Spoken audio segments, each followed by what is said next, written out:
విచిత్రాల నిధి ఓ విధి విచిత్రాల నిధి వింత కథల సారథి ఆశ నిరాశల వారధి నిరంకుశ నిర్ణయాల నిర్దయవానిధి ఓ విధి విచిత్రాల నిధి ఓ విధి విచిత్రాల నిధి.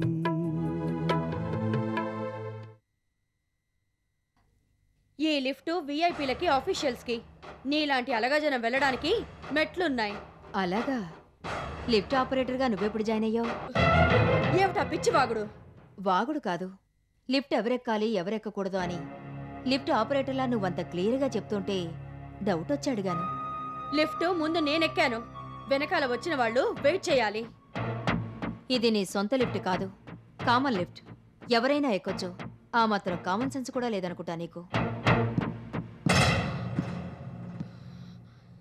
చిల్లర మనుషులతో ఇదే న్యూసెన్స్.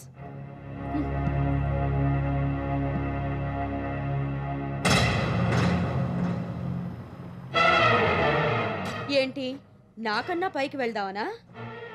నీకన్నా నేనెప్పుడో పైకెళ్ళాను. కానీ నువ్వెంత ప్రయత్నించినా నాకన్నా పైకి వెళ్ళలేవు, అది గుర్తుంచుకో. ఒకవేళ పైకి వెళ్ళినా మళ్ళీ కిందకి దిగి రావాల్సిందే, అది నువ్వు గుర్తుంచుకో. అలా ఎప్పటికీ జరగదు. జరుగుతుందో లేదో త్వరలోనే చూస్తావుగా. ఇంతవరకు చూసింది చాలు. కానీ ఇక ముందు చూడబోయేది చెప్పను, చేసి చూపిస్తాను. ఏంటి నువ్వు చేసేది? నువ్వేం చేయగలవు నన్ను? చెప్పను, వింటే తట్టుకోలేవు. నీ గుండె ఆగిపోయినా ఆగిపోవచ్చు. బెదిరిస్తున్నావా? ఎప్పటికైనా నీ ప్రవర్తన మార్చుకుంటే బాగుంటుందని హెచ్చరిస్తున్నాను. నన్ను దెబ్బ కొట్టాలని చూస్తున్నావా? మామూలుగా కాదు, మళ్ళీ నువ్వు కోలుకోలేనంతగా నీ జీవితం మీద చావు దెబ్బ కొడతాను.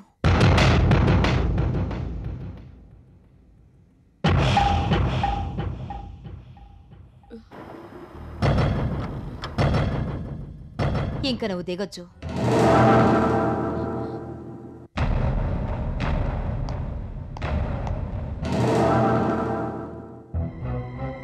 ఈ క్షణం నుంచి నీ కౌంట్ డౌన్ స్టార్ట్ అయింది.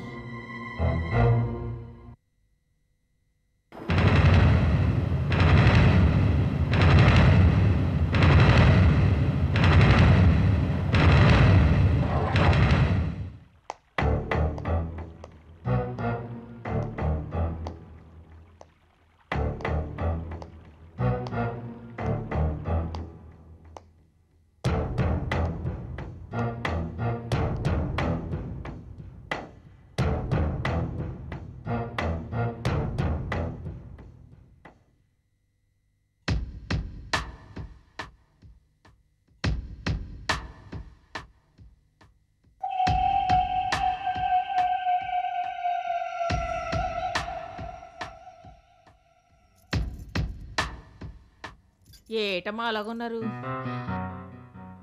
ఏం లేదు నూకాలు. ఏటి నేకపోవటం ఏంటి? ముఖం సొత్తనే తెలుస్తుంది. ఎవులని ఏటని అన్నారా? అవును. తవర్ననే ధైర్యం ఎవులుకుందమ్మా.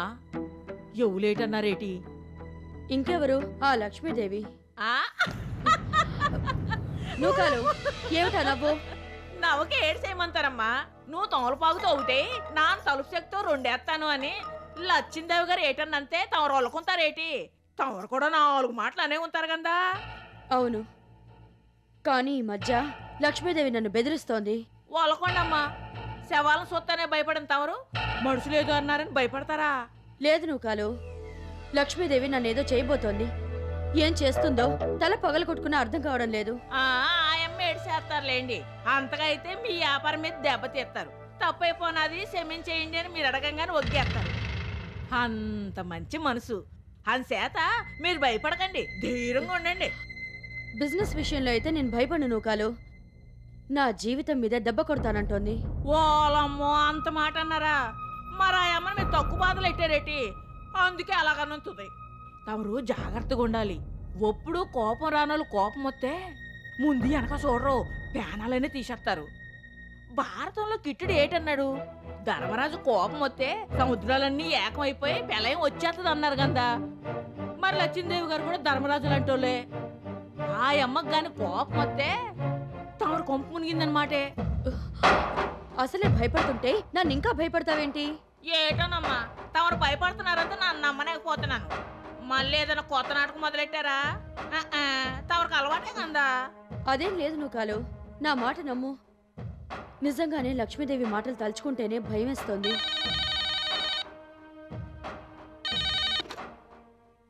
హలో హలో రోజీ, నేను లక్ష్మీదేవిని మాట్లాడుతున్నాను. నువ్వా?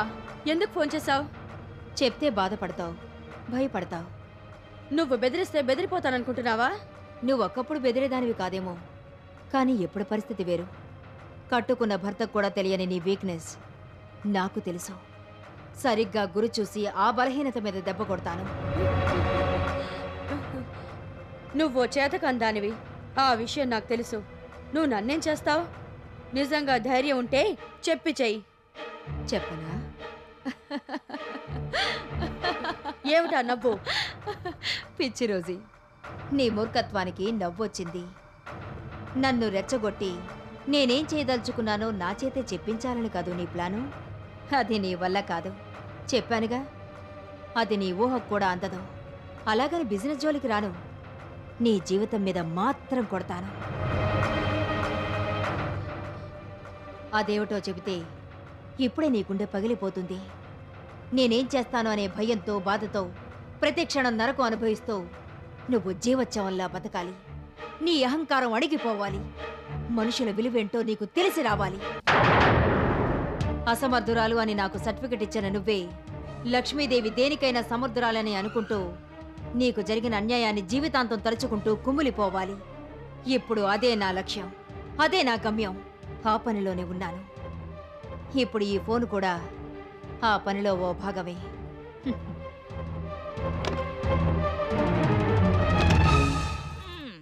చేతులు కాలేక ఆకులు అట్టుకున్న సుఖం ఉండదు. వెళ్ళిపోయి లక్ష్మీదేవి గారికి ఆళ్ళు అట్టుకుంటే గానీ మీకు మనశ్శాంతి ఉండదు.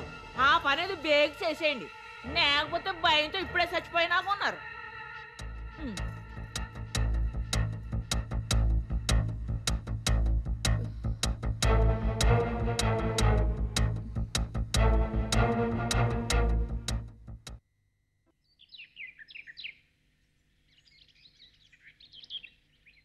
Next KS Nageswara Rao, doctor R Ramachandra Rao గారు. నాన్న, ఇప్పటికి 100 పేర్లు 100 అడ్రస్లు రాయించో. ఇంకా నా వల్ల కాదు, నన్ను వదిలే. అసలు నువ్వు ఇంతకీ శుభలేఖలు ఎవరెవరికి పంచాలో వాళ్ళందరి పేర్లే చెప్తున్నావా, లేకపోతే టెలిఫోన్ డైరెక్టర్ నా చేత రీరేట్ చేస్తున్నావా? అదేమిటో ఆంజనేయులు, ఇంకా 1/3 కూడా కాలేదు, అప్పుడే అలా అంటే ఎలా? కావాల్సిన వాళ్ళందరికీ పంపించాల్సిందే కదా, ఎవరిని వదిలేస్తాం? అయినా శుభలేఖల దగ్గరే చతికిల పడిపోతే రేపు పెళ్లి పనుల్లో నువ్వే హెల్ప్ చేస్తావు. పిచ్చి పిచ్చి వేషాలేక ముందు రాయ్. అది కాదు నాన్న, ముహూర్తం డేటు టైం ఫిక్స్ అయ్యాక రాసుకోవచ్చు కదా. నోనో, అప్పుడు అస్సలు టైం ఉండదు. ఆ హడావిడిలో ఎవరో ఒకరిని మర్చిపోతాం, మర్యాదగా ఉండదు. ఏమంటావు సంధ్య? కరెక్టే మావయ్య, నీ అభిప్రాయమే నా అభిప్రాయం. అయితే ఓ పని చేద్దాం, ఎవరి సర్కిల్లో వాళ్ళ పేర్లు వాళ్ళే రాసేద్దాం. ఆహా, నువ్వు వీడిని బాగానే సపోర్ట్ చేస్తున్నావే. మరి అమ్మమ్మ చల్సాని గారి సర్కిల్ పేర్లు ఎవరు రాస్తారు? పెద్దవాడివి కదా, అవి కూడా నువ్వే రాయ్. ఇలాంటప్పుడు మాత్రం నా పెద్దరికం గుర్తొస్తుంది నీకు. ఏం లాభం లేదు, రాయ్. పోనీ నాకు చెప్పు మావయ్య. వెరీ గుడ్, రాసుకో. శ్రీనివాసరావు గారు. ఇప్పటికి 25 మంది శ్రీనివాసరావులు, సుబ్బారావులు అయ్యారు. చెప్పినవే మళ్ళీ చెప్పి మా చేత ఇంపోజిషన్ రాయించడం లేదు కదా. లేదు సంజ, ఈ సుబ్బారావులకి శ్రీనివాసరావులకి ఎండుండదు. నేను చెప్తున్నాను కదా, నువ్వు రాయ్. ఇంతకీ డేర్ డెవిల్ పేరు రాశారా? ఊరుకో మావయ్య, శుభమాని పెళ్లి జరుగుతుంటే దయ్యాలు భూతాలు అంటావేంటి? అది కాదమ్మా, ఈ పెళ్లి జరగడానికి ముఖ్య కారణం రోజే కదా, ఆవిడే మన చీఫ్ గెస్ట్. రాయకపోతే బాగుండదు. నీ సంగతి నాకు తెలుసు కదా నాన్న, ఆవిడ లేకపోతే నీకేం తోచదు. అందుకే లిస్ట్ లో ముందు ఆవిడ పేరే రాశాను. ఇదిగో చూడు. వెరీ గుడ్, ఇన్నాళ్లకు తండ్రికి తగ్గ కొడుకు అనిపించుకున్నావురా. మావయ్య, ఇవన్నీ అలా ఉంచుకొని కళ్యాణ మండపం సంగతి ఏం చేశావు? ట్రై చేస్తున్నాను. అమ్మమ్మ సర్కిలు, చల్సాన్ గారి సర్కిలు, నీ సర్కిలు, నా సర్కిలు, ఇదిగో ఈ హీరో గారి సర్కిలు. చాలా పెద్ద గ్యాదరింగ్ అవుతుంది. అంచేత పెద్ద కళ్యాణ మండపం ఉంటే గాని చాలదు. అవుననుకో, ఒకవేళ అదే ముహూర్తానికి ఎక్కువ పెళ్లిళ్ళుంటే కళ్యాణ మండపం దొరకదు. లాస్ట్ మూమెంట్ లో మనం ఇబ్బంది పడాల్సి వస్తుంది. లేదమ్మా, 2-3 ముందే చెప్పుంచాను. డేట్ ఫిక్స్ అయ్యాక ఫైనలైజ్ చేసేస్తాను. ఆ విషయం నాకు వదిలేసేయి. బ్రహ్మాండమైన కళ్యాణ మండపం అరేంజ్ చేస్తాను. Then okay. నాన్న, ఫుడ్ విషయంలో నాదో సలహా. ఈ సలహా మాత్రం ఇస్తావు?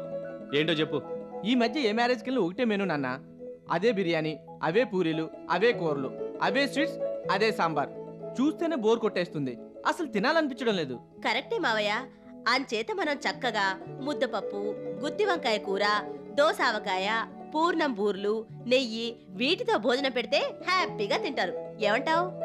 ఓకే, అలాగే చేద్దాం. వన్ మోర్ థింగ్, మనందరం ఇలా ఒక్క పని మీదే ఉంటే పనులు జరగవు. అంచేత సంజ, నువ్వు రిసెప్షన్ చూసుకో. వీడు వంటల ఇన్ఛార్జ్, నేను బయట పనులు చూస్తాను. పెళ్లి రోజున బయట పనులు ఏముండవు మాస్టారు. అందుచేత వంటల సంగతి మీరు చూడండి. నేను సంజ రిసెప్షన్ లో ఉంటాం. చూసావా సంజ, వీడు ఎలా తయారయ్యాడో? నేను ఏ పని చెప్తే ఆ పనే చేయడు వీడు. నువ్వు నేను చెప్తే ఎందుకు చేస్తాడు? వాళ్ళ గ్రాని చేత ఓ ఫోన్ కొట్టించు, ఏ పని చేయమంటే ఆ పని చేస్తాడు.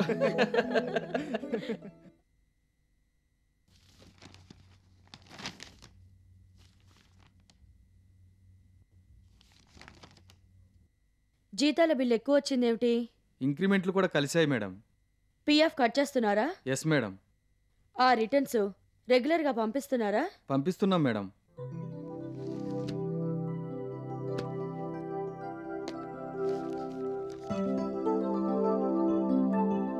పదిహేను రోజులు లీవా? ఎవరితను? మార్కెటింగ్ సెక్షన్లో పనిచేస్తున్నాడు మేడం. ఆరోగ్యం బాగోలేదని. ఆరోగ్యం బాలేని వాళ్ళు ఆఫీస్లో ఎందుకు? మరోసారి లీవ్ పెడితే తీసేస్తానని చెప్పండి. అలాగే మేడం. ఇంతేనా? సంతకాలు చేయాల్సిన ఇంకేమన్నా ఉన్నాయా? అంతే మేడం. ఈ ఇన్విటేషన్ ఎవరిది? పెళ్ళని ఎవరైనా సెలవు పెడుతున్నారా? లేదు madam, pollution control board director గారి అమ్మాయి పెళ్లి. మీకు ఇది పర్సనల్గా ఇచ్చి వెళ్దామని నిన్న ఆయన వచ్చారు మేడం. అప్పటికే మీరు వెళ్ళిపోయారు. అలాగా. మీరెవరో ఒకరు వెళ్ళి మంచి ప్రెజెంటేషన్ ఇచ్చిరండి. చిన్న అడ్వైజ్ మేడం. ఏంటి? ఆ డిపార్ట్మెంట్లో మనకి ఎప్పుడు ఏదో పని ఉంటుంది. ఆయన చాలాసార్లు మనకి హెల్ప్ చేశారు. పర్సనల్గా వచ్చి పిలిచారు కాబట్టి మీరు వెళ్ళొస్తే మంచిదనుకుంటాను మేడం. అది కరెక్టే. పెళ్లి రేపే కదూ? నేను ఇప్పుడే జ్యువెలరీ షాప్కి వెళ్ళి మంచి ఆర్టికల్ ఏదైనా సెలెక్ట్ చేస్తాను. రేపు మ్యారేజ్కి అటెండ్ అయ్యి అక్కడి నుంచి డైరెక్ట్గా ఆఫీస్కి వస్తాను. Okay madam.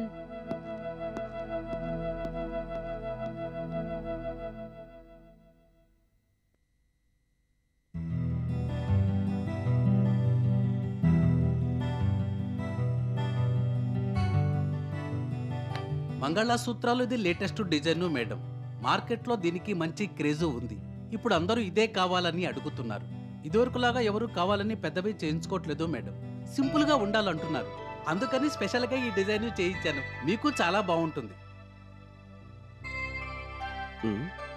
మీరు చెప్పండి. నాకైతే బాగుందనిపిస్తోంది. అయితే అదే చేయమందాం. సేట్జీ, ఈ మోడల్ చేయించండి. మీ ఇష్టం మేడం. మీకు ఎలా కావాలంటే అలా చేసిస్తాను.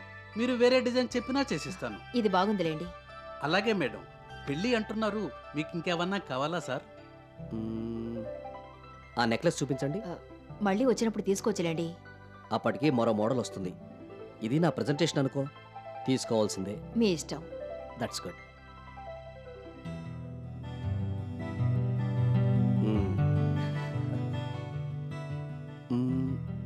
మరి దీనికి మ్యాచింగ్ గాజులు దుద్దులు అవి కూడా కావాలిగా? టోటల్ సెట్టు ఇస్తాను సార్. ఓకే, ఈ సెట్ ఒకటి ఇవ్వండి. అలాగే సార్. సేట్జీ, మేడం. ఒక మంచి ఉంగరం చూపెట్టండి. అలాగే మేడం. రాంబాబు, ఆ రింగు బాక్స్ తీసుకురా. పగడమ, ముత్యమ, కెంప, సారు నక్షత్రానికి ఏది బాగుంటే అదే ఇస్తాను. లేదంటే ఇదిగో ఈ డైమండ్ రింగు చూడండి మేడం, సారికి చాలా బాగుంటుంది. ఏది? ఓసారి పెట్టుకుని చూడండి.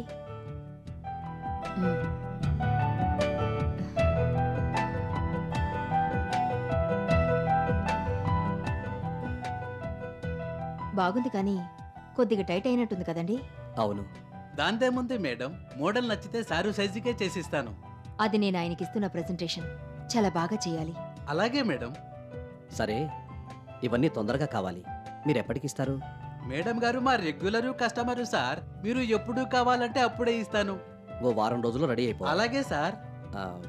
క్యాష్ ఇమ్మంటారా, చెక్ ఇమ్మంటారా? ఇప్పుడేమి వద్దు సార్, మొత్తము ఒకేసారి తీసుకుంటాను. సరే బయలుదేరదాం లక్ష్మి. పదండి, ఇంకా చాలా పనులున్నాయి.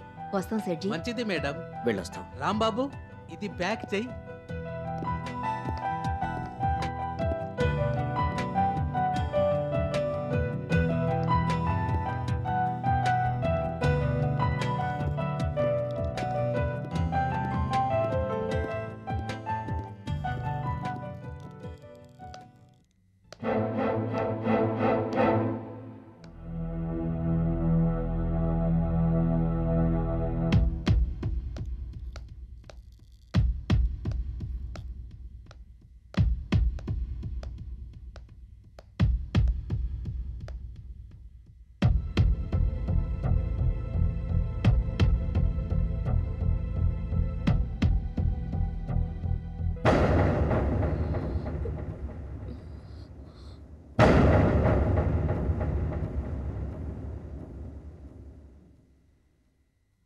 నమస్తే రోజీ మేడం, చాలా రోజులకి వచ్చారు.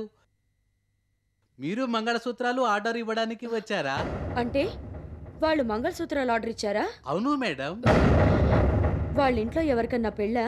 ఎవరికో ఏంటి మేడం, వాళ్ళిద్దరికే పెళ్ళి.